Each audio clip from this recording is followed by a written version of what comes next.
se fazer pensar, né? Tem muita Sim. coisa que o padre fala, né? O padre é bem didático, né? Em trazer os assuntos da fé católica, da Igreja Católica, né?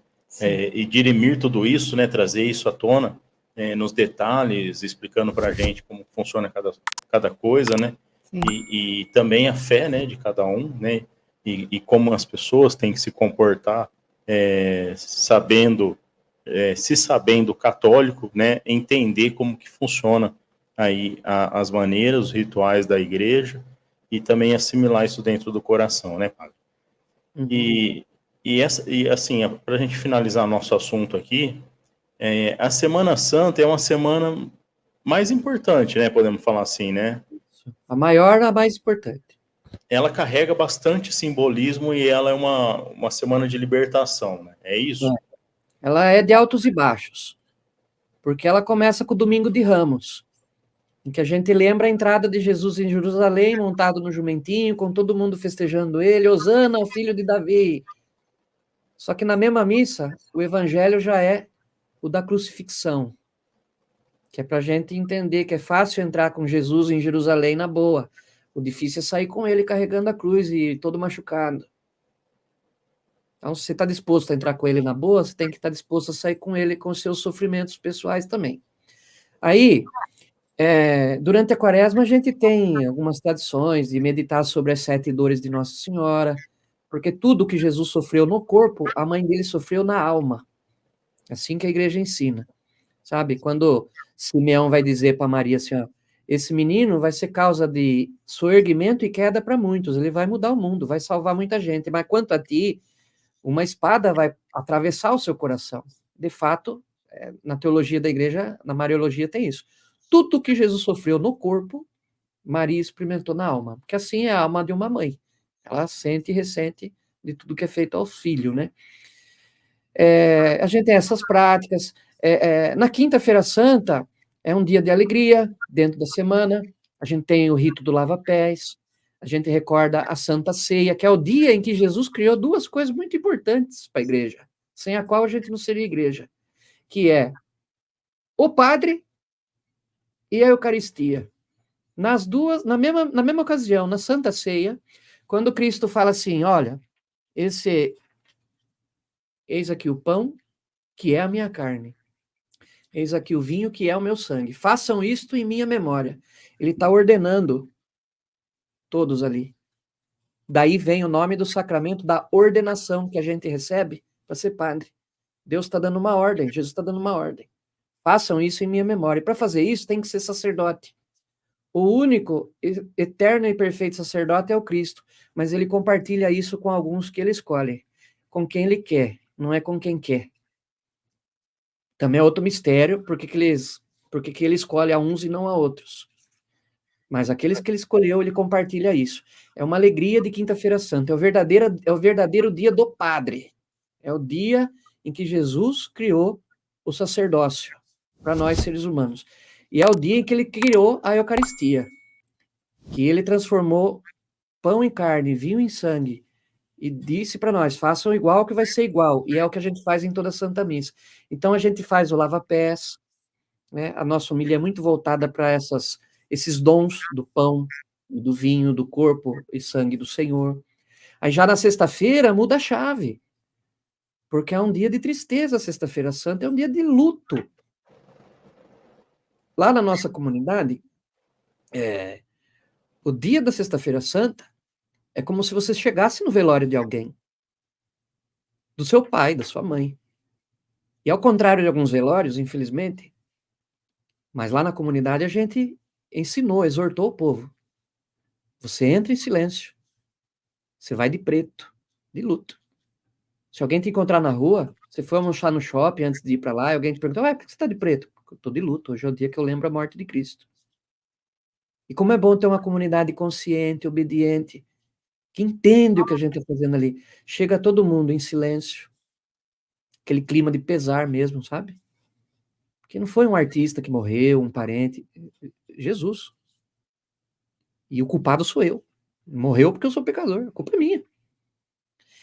E toda a liturgia dessa Sexta-feira Santa é feita com muita sobriedade, com muito silêncio, poucas músicas. sabe? Não tem sino, nada. É uma coisa meio realmente funesta, estamos num funeral. Adorando a cruz, aquela que nos salva, né?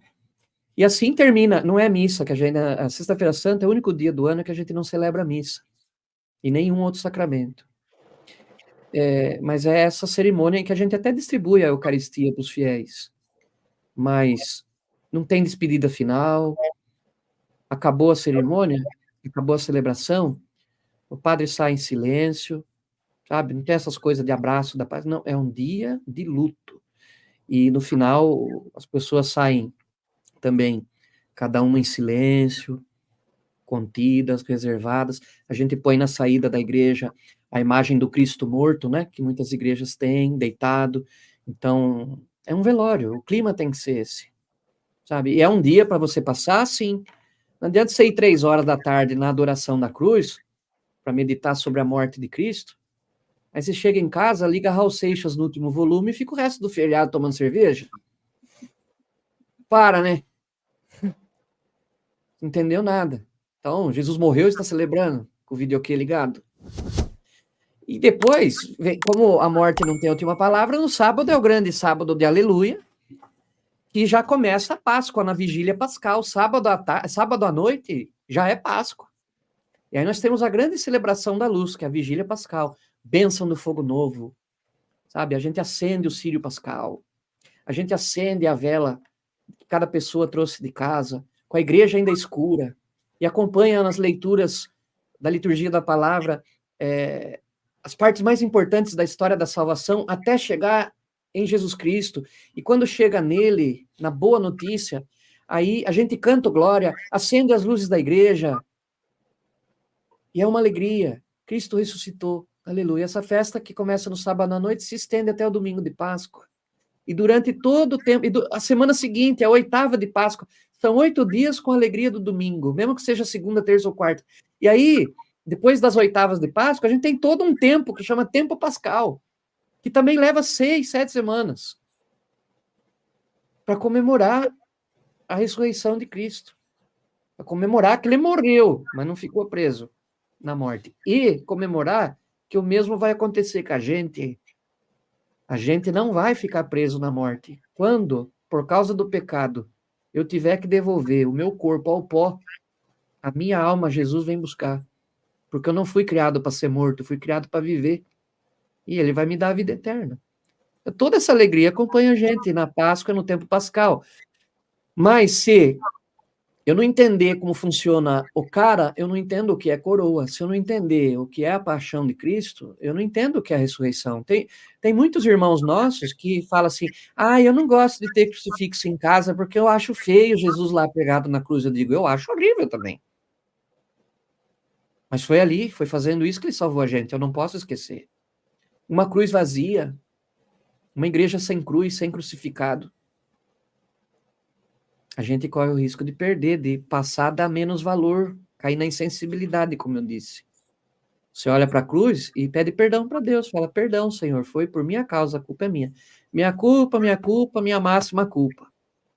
Mas o Senhor foi mais forte que o pecado da humanidade inteira, e ainda, se eu lutar contra o meu pecado, ainda o Senhor vai me salvar, igual o Senhor ressuscitou, vai ressuscitar a mim também. Então é só alegria, meu irmão. Só que eu tenho que entender o que Jesus passou, o que ele sacrificou, o tamanho do amor dele, ele chegar a esse extremo, né, da cruz.